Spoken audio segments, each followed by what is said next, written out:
साल 2007 को वैज्ञानिकों को गुजरात के बगल में अरब सागर में डूबा हुआ कुछ ऐसा मिला जिसने उन्हें हिलाकर रख दिया। दोस्तों, अरब सागर के अंधेरी गहराइयों में वैज्ञानिकों को कोई छोटी मोटी चीज नहीं बल्कि एक पूरा का पूरा शहर मिला जो कि 5000 साल पहले अरब सागर में डूब गया था। और दोस्तों, हिला देने वाली बात यह नहीं थी, बल्कि हिला देने वाली बात तो यह थी कि वो डूबा हुआ शहर कोई आम प्राचीन शहर नहीं बल्कि प्रभु श्री कृष्ण की नगरी द्वारका थी। जी हां दोस्तों, वही द्वारका जिसको प्रभु श्री कृष्ण ने स्थापित किया था और जो कि लगभग 5000 साल पहले जलमग्न हो गई थी, यानी कि पूरा का पूरा शहर पानी में डूब गया था। पर दोस्तों, जिस शहर के शासक स्वयं भगवान थे, वो आखिरकार कैसे डूब गया?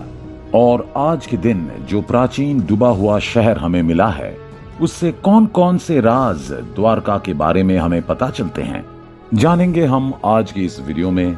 और दोस्तों, हम आपको वो कहानी और वजह भी बताएंगे जिसके कारण प्रभु श्री कृष्ण को अपनी जन्मभूमि मथुरा को छोड़कर 1300 किलोमीटर दूर एक नया शहर बसाना पड़ा। तो दोस्तों, इस वीडियो में आपको बहुत कुछ नई रोचक जानकारियां मिलने वाली हैं जो कि आपको हिलाकर रख देगी। तो इस वीडियो को बिल्कुल भी मिस ना करते हुए अंत तक जरूर देखिएगा। दोस्तों, प्रभु श्री कृष्ण का जन्म वैसे तो हुआ था मथुरा के कारागार में, पर उनके पिता वासुदेव उनकी सुरक्षा के लिए उन्हें ले गए गोकुल में, और गोकुल ही वो जगह बना जहां पर प्रभु श्री कृष्ण माखन चुराते, गैया चराते और गोपियों के साथ रास रचाते। दोस्तों, श्री कृष्ण का पूरा बचपन गोकुल में ही बीता और वहीं पर माता यशोदा द्वारा उनका पालन पोषण हुआ। और फिर दोस्तों, मात्र 11 साल और 6 महीने की आयु में उन्होंने अपने मामा और मथुरा के क्रूर राजा कंस का वध किया।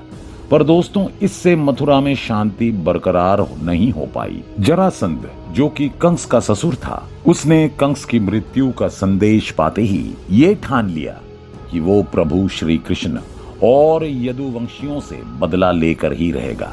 और यही कारण था कि उसने कई बार मथुरा पर आक्रमण किया और मथुरा को ध्वस्त कर दिया, जिसके कारण प्रभु श्री कृष्ण को अपनी प्रजा सहित मथुरा को छोड़ना पड़ा।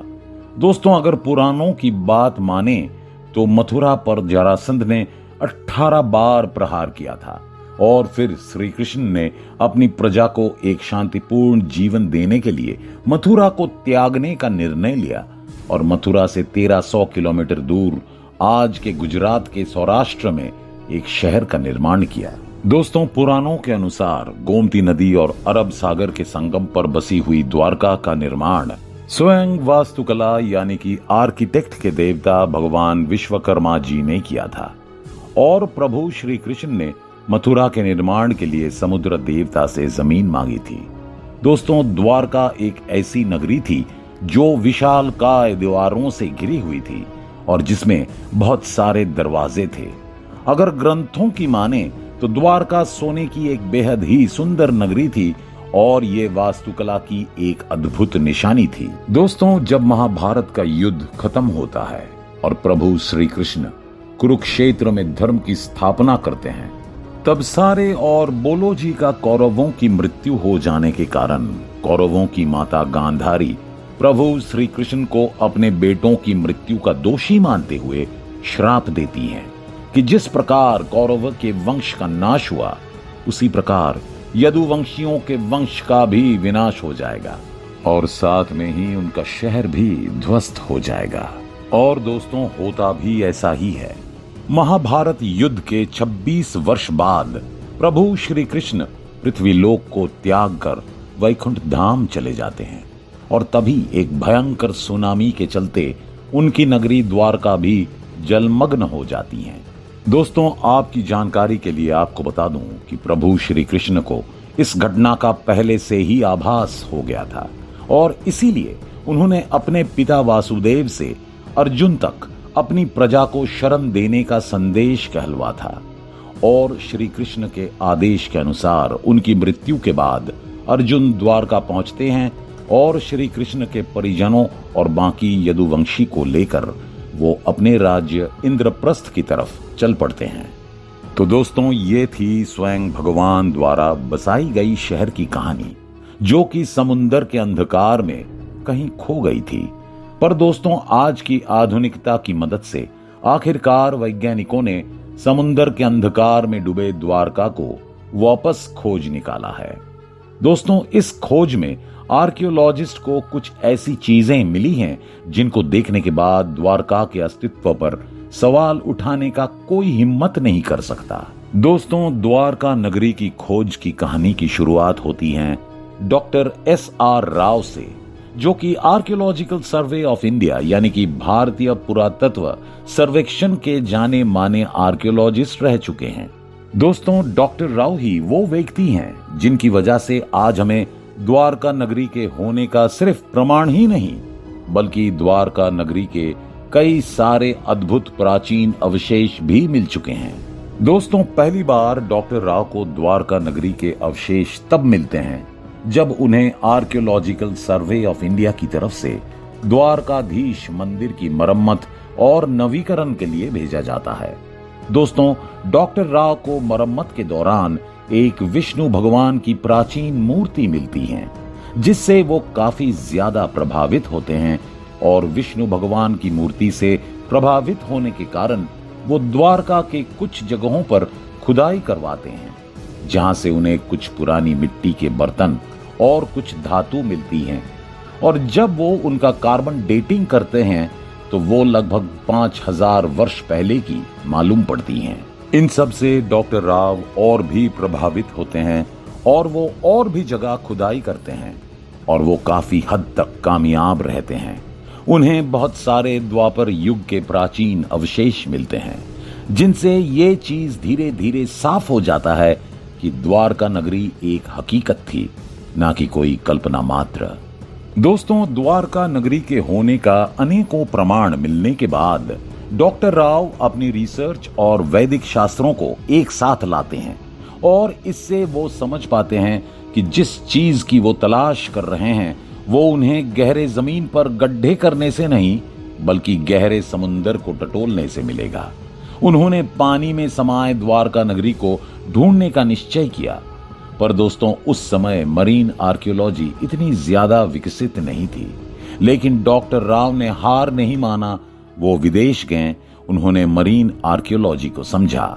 मरीन आर्कियोलॉजी के बारे में बेहतर समझ लेकर वो जब इंडिया वापस आते हैं तो उनके सामने कई सारी समस्याएं आती हैं, जैसे कि उस समय आर्कियोलॉजिकल सर्वे ऑफ इंडिया को मरीन आर्कियोलॉजी करने के लिए महंगे उपकरण ही नहीं थे। और एक दूसरी बड़ी समस्या ये थी कि इंडियन आर्कियोलॉजिस्ट अच्छे तैराक नहीं थे, और जो अच्छे तैराक थे वो अच्छे आर्कियोलॉजिस्ट नहीं थे।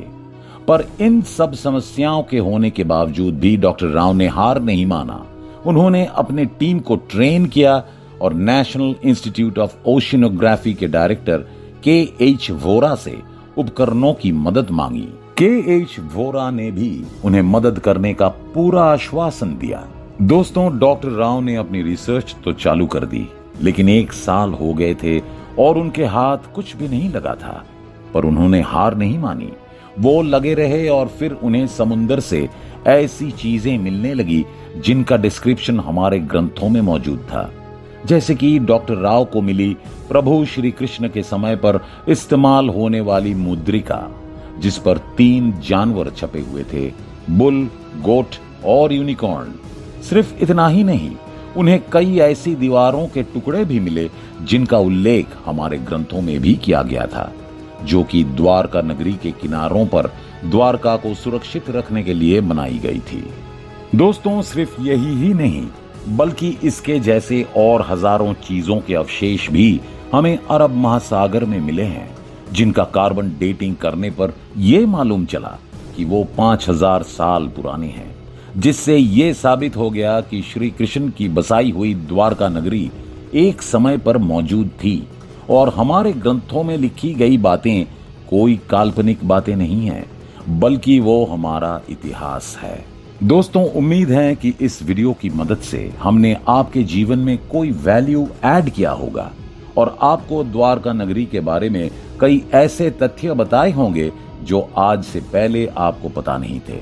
अगर आपको वीडियो अच्छी लगी तो हमारी इस वीडियो को लाइक और चैनल को सब्सक्राइब करना बिल्कुल भी ना भूलिएगा। और आपकी जो भी विचार हैं आप कमेंट बॉक्स में बेशक बता सकते हैं। ऐसे ही और वीडियोस हम आपके लिए लाते रहेंगे। तब तक के लिए जय हिंद, जय महाकाल।